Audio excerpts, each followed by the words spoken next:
CGC, donc c'est assez inédit d'avoir cette unité syndicale, appelle à la grève de tous les agents, y compris des retraités, le 19 septembre. Et tout cela contre un projet qui a pour nom de code Hercule, qui a vraisemblablement un nouveau projet de réorganisation, et il y en a eu d'autres à l'entreprise EDF. Alors peux-tu nous expliquer pourquoi cette configuration inédite intersyndicale et en quoi consiste ce projet contre lequel vous êtes vent debout? Bien, alors les fédérations syndicales, les 4 fédérations syndicales s'opposent au projet Hercule qui s'inscrit en fait dans une libéralisation qui a été engagée il y a bientôt 20 ans. Donc c'est une nouvelle étape donc, qui est sur 2 pieds en réalité. Donc d'une part, on va ouvrir le capital de l'ensemble des activités dites de services énergétiques, donc c'est Dalkia. On va ouvrir le capital d'Enedis, le gestionnaire du réseau de distribution, d'EDF Renouvelable, qui est le nouveau nom d'EDF Énergie Nouvelle, d'EDF dans les territoires d'outre-mer et en Corse. Et donc ce sont des activités d'ailleurs qui sont très lucratives et qui ont des revenus garantis par l'État. Et c'est ces activités-là qu'on va livrer au marché financier. C'est une privatisation ou une libéralisation ou les deux? C'est une privatisation d'activités qui ont des revenus garantis car elles bénéficient d'un cadre de régulation très favorable. D'accord. Et c'est à cela en particulier que vous êtes opposé? Alors ça c'est le premier aspect. Le deuxième pied, c'est qu'on accroît la dérégulation du marché de l'électricité puisqu'on va interdire à EDF d'être à la fois producteur et commercialisateur de sa propre électricité. Ça veut dire ça veut dire grosso modo qu'aujourd'hui EDF produit et vous vend. Donc vous voyez la centrale, c'est écrit EDF, vous voyez votre facture, c'est écrit EDF. Et bien demain EDF devra mettre toute son électricité sur la bourse, parce que l'électricité c'est aussi une bourse, sur la bourse de l'électricité. Et l'ensemble des fournisseurs, comme Total, comme Leclerc et comme les autres, devront aller sur la bourse l'acheter. Et EDF devra aussi aller EDF Commerce devra aussi aller l'acheter au même titre que les autres. Acheter l'énergie qu'elle produit parce qu'elle est obligée de la céder aux concurrents. Voilà. Alors, en quoi c'est une aberration ou quelque chose? Quel est le caractère inédit finalement de cette configuration? Moi, je ne connais pas beaucoup d'opérateurs à qui on interdit de vendre leur propre production. C'est quand même un petit peu étonnant. Mais surtout, le projet Hercule en soi n'a pas un intérêt fondamental. C'est qu'il poursuit une politique très dégradée depuis de nombreuses années. Et nous, on dit, avant d'être dans une fuite en avant, dans l'accroissement de la libéralisation et de la privatisation, faisons le bilan de 20 ans de dérégulation du marché électrique. Faisons le bilan de 20 ans de dérégulation du marché. Et cela, vous le demandez à qui? Au gouvernement actuel? À la Commission européenne? Alors, on l'a demandé de manière récurrente, on l'a demandé à la Commission européenne, on le demande au gouvernement, on appelle régulièrement les responsables politiques à le faire. Parce que nous, on est convaincus que le bilan est extrêmement négatif. Il n'y a pas eu de baisse de prix grâce au marché et il n'y a pas de financement de nouveaux investissements en France dans l'industrie électrique. Alors c'est peut-être là où la pierre d'achoppement se situe dans le projet Hercule. C'est un projet qui ne tient aucun cas, ce n'est pas un projet industriel. Donc il y a un problème de devenir de nos services publics et de nos centrales, sans doute. Vous pouvez nous en dire un peu plus à ce sujet? Non, alors effectivement, le projet, il semble dire que ça va régler beaucoup de problèmes. En réalité, ça ne règle aucun des problèmes qui sont ceux d'EDF aujourd'hui. Oui. Les problèmes d'EDF, c'est est-ce qu'on renouvelle, oui ou non, le parc nucléaire en France? Est-ce que oui ou non, on met en concurrence les concessions hydroélectriques en France? C'est ça les questions qui sont face à nous aujourd'hui. Et le projet Hercule n'y répond absolument pas, puisque le projet Hercule, c'est un projet qui a été écrit par des banques d'affaires et sponsorisé par Emmanuel Macron. Et c'est pas un projet de l'entreprise. C'est pas un projet industriel, ni un projet de réponse aux besoins quand même d'un bien de première nécessité, c'est-à-dire l'énergie pour tous les citoyens. Moi, j'invite chaque citoyen à se demander si c'est un intérêt quelconque d'ouvrir le capital d'Enedis et d'EDF Renouvelable pour l'amélioration du service public de l'électricité. Alors, pour l'amélioration, non, mais pour les actionnaires, oui. Et puisque nous sommes dans une logique ultramarché et libérale, ça a un intérêt pour une partie des investisseurs, ce qu'on appelle les investisseurs. Mais alors, en quoi ce projet vous effraie-t-il autant, puisqu'il s'inscrit, vous l'avez dit vous-même, dans le prolongement des décisions de la Commission européenne d'ouvrir ce secteur? En quoi ce secteur, il est aberrant de l'ouvrir, de le libéraliser totalement? Pourquoi l'énergie ne serait pas finalement une marchandise comme une autre? L'électricité, elle a plusieurs caractéristiques. Elle a une caractéristique physique, c'est qu'elle ne se stocke pas.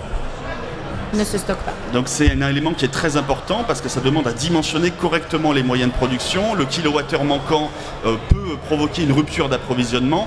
Et la deuxième caractéristique, du coup, on y arrive, c'est un bien vital. On ne peut pas se chauffer, se nourrir, se loger si on ne dispose pas d'électricité.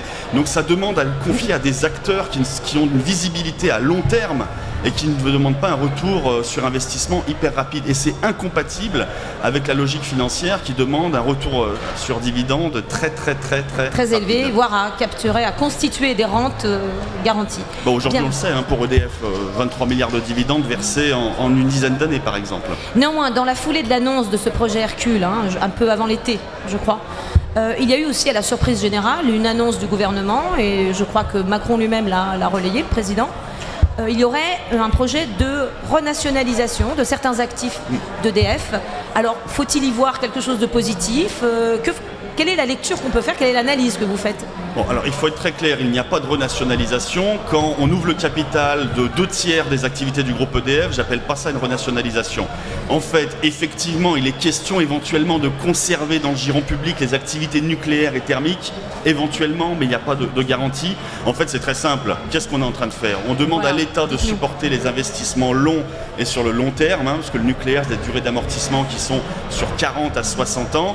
Et donc l'État va supporter la sécurité du système électrique et ensuite les 50% du marché qui resteront, eh ben, on laissera les acteurs privés faire joujou avec le reste du secteur électricité et on laissera les acteurs privés s'engraisser sur le secteur de l'énergie. D'accord. Alors en quoi les usagers peuvent se sentir concernés par ces modifications, ces changements? Alors c'est un sujet qui est très difficile, c'est vrai, depuis 20 ans, mettre en débat la question énergétique en France, c'est un sujet qui est compliqué, les gens voient leurs factures, ils ne voient pas forcément le système électrique qu'il y a derrière, mais nous, pourquoi on part du bilan de la libéralisation? Parce qu'on pense que justement c'est la meilleure porte d'entrée pour sensibiliser la population. Est-ce qu'on est proche des usagers? Est-ce que les tarifs ont baissé? Est-ce qu'il y a une accessibilité pour tous de l'électricité? C'est par là qu'on va rentrer et c'est à partir des besoins qu'on doit construire nos opérateurs de services publics. D'accord, et c'est dans ce sens-là que ça doit se faire et pas inversement en fonction des besoins du marché, si j'ai bien compris. Alors le 19 septembre, ce n'est qu'une première étape de la mobilisation. N'est-ce pas? Mais on sait très bien que rien ne va s'arrêter. Vous n'allez pas arrêter le projet Hercule le 19 septembre, même si la mobilisation sera, comme elle se l'annonce, massive. Alors, qu'avez-vous envisagé pour la suite? Comment allez-vous construire la suite de votre bataille contre l'ultime peut-être étape qui s'appelle Hercule, du démantèlement, hein, puisqu'il est question d'un dépeçage, du démantèlement. Comment allez-vous continuer cette bataille en intersyndical? Alors, nous, on a décidé dans l'interfédéral d'attaquer tous azimuts. Parce qu'il n'est pas question de faire croire que c'est un sujet entre les salariés et leur entreprise. Je sais que le ministre l'a dit plusieurs fois, on négocie avec les syndicats. Enfin, l'avenir de l'opérateur industriel de service public de l'électricité, ça ne regarde pas que les syndicats, ça regarde les citoyens, les élus politiques qu'on a interpellés. Donc on a écrit aux députés, aux sénateurs, aux ministres. Le comité central d'entreprise diffuse des documents, on va faire une campagne de presse prochainement pour sensibiliser les usagers et qu'ils prennent leurs affaires en main. En fait, vous voulez que les citoyens, la pierre de votre bataille, la pierre angulaire de votre bataille, c'est de faire en sorte que les citoyens, les usagers se sentent concernés par la bataille que vous portez, qui est quand même très complexe à comprendre, hein, à saisir. Donc, concrètement, est-ce que vous avez décidé d'autres types d'actions? Est-ce que vous avez un calendrier de lutte, un calendrier de rendez-vous? Est-ce que c'est une bataille de longue haleine? Alors, ça va être une bataille de très longue haleine, donc ça va demander aussi à mener chaque étape avec beaucoup de réflexion et garder la tête froide. Parce qu'il y a beaucoup de monde à convaincre. Il va falloir qu'on aille voir les associations de consommateurs, il va falloir voir les politiques, les élus, les usagers, leur expliquer la situation. Nous, tout ce qu'on veut, c'est très simple, c'est dire qu'un service public doit être au service du public. C'est pas non plus un message révolutionnaire, mais apparemment, c'est devenu dans le monde d'aujourd'hui. Oui. Mais voilà, on fixera après le mouvement du 19, parce qu'en fait, en gros, pour vous résumer les choses, entre le mois de juin et aujourd'hui, on a construit le dialogue avec les salariés sur ce projet. Et ensuite, après le mouvement du 19, on va ouvrir une nouvelle étape où on ira davantage vers l'externe, à la rencontre de la population, pour les sensibiliser également. D'accord. Est-ce que vous les sensibilisez en vous appuyant par exemple sur d'autres projets qui sont de même facture, de même nature? Par exemple, je pense la privatisation de l'aéroport de Paris, d'ADP, qui fait d'ailleurs ressurgir l'ancienne privatisation des autoroutes dont on a vu les conséquences assez aberrantes. Est-ce que vous pouvez vous appuyer sur les batailles en cours? Est-ce que vous comptez le faire? Est-ce que tout ça est à l'ordre du jour?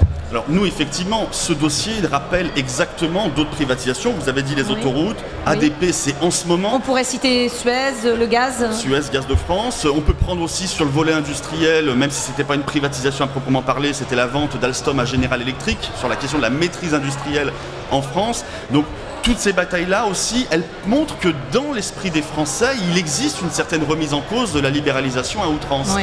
Et nous, on veut simplement faire émerger et essayer de mettre en visibilité cette contestation. Oui. Mais pour que les Français puissent effectivement en arriver à contester ces réformes libérales, encore faut-il qu'ils en mesurent les impacts directs sur leur quotidien. Et cela, effectivement, demande du temps. Un temps dans lequel, sans doute, le projet Hercule passera. Est-ce qu'une fois qu'il aura été promulgué, enfin réalisé, est-ce que vous allez néanmoins continuer, puisque vous dites vous-même c'est une bataille de longue haleine? Alors, nous, les organisations vous considérez syndicales... vaincu Non, les organisations syndicales d'EDF ont toujours combattu la privatisation et la libéralisation du marché de l'énergie. Nous n'attendons pas qu'un projet de ce type arrive pour le condamner. Et nous, on pense qu'il est important de diffuser nos idées sur le temps long. Ceci étant, on a des choses qui plaident pour nous dans cette affaire. Parce qu'il y a beaucoup d'acteurs qui sont d'accord avec nous, des économistes. Je sais que le contrôle général économique et financier avait fait une note où elle remettait en cause radicalement la libéralisation. Et en plus, il y a des obstacles institutionnels importants dans les prochains mois, puisque pour pouvoir faire Hercule, il faut changer la loi, convaincre la Commission européenne, faire voter par les actionnaires la scission de l'entreprise. Donc on a plein de portes d'entrée où on pourrait à un moment donné mettre des bâtons dans les roues du projet, et donc on va profiter de toutes les opportunités possibles pour le faire. Eh bien, d'accord. Alors, peut-être qu'on a le temps pour une dernière question. En quoi ce projet de libéralisation d'un secteur tel que l'énergie peut-il être... Enfin, comment peut-on expliquer justement au public que c'est une aberration en soi, avec laquelle d'ailleurs je crois que, y compris les patrons d'EDF, les dirigeants d'EDF successifs, ne sont finalement pas d'accord, même s'ils les accompagnent, sans doute obligés. Grosso modo, malheureusement, en France, il y a une forme de culture du renoncement. Donc, on accepte d'aller dans le sens qui est plutôt attendu par nos partenaires européens ou par certains partis politiques. Et malheureusement, on a du mal à trouver des gens qui acceptent de se mouiller dans cette affaire. Mais je vous confirme que des cadres dirigeants d'EDF, des anciens dirigeants de l'entreprise, des économistes réputés remettent en cause le mouvement de libéralisation. Ne sont pas d'accord avec cette libéralisation. Mais pour quelle raison? Parce que l'énergie a une nature particulière qui fait que... Je vous l'ai dit tout à l'heure, ça ne se stocke pas, c'est un produit de première nécessité. On ne peut pas fermer un moyen de production du jour au lendemain parce qu'il n'est pas compétitif, parce que cette électricité est indispensable. Donc effectivement, le jeu de l'offre et de la demande n'a pas tellement de sens dans cette affaire. D'accord. Eh bien, François Dos Santos, je vous remercie de nous avoir expliqué, d'avoir essayé de vulgariser au mieux une affaire très complexe, dont nous allons reparler d'ailleurs dans le numéro du mois d'octobre de la NVO. Je vous présente la NVO, ça c'est celle de septembre, celle d'octobre est en cours de préparation. Nous préparons un dossier sur ce sujet, sur Hercule, nous y reviendrons plus largement, et tout le temps que la bataille durera et continuera, et d'ailleurs on souhaite qu'elle soit longue, de longue haleine comme vous l'avez dit. Merci François Dos Santos. Merci et bonne fête.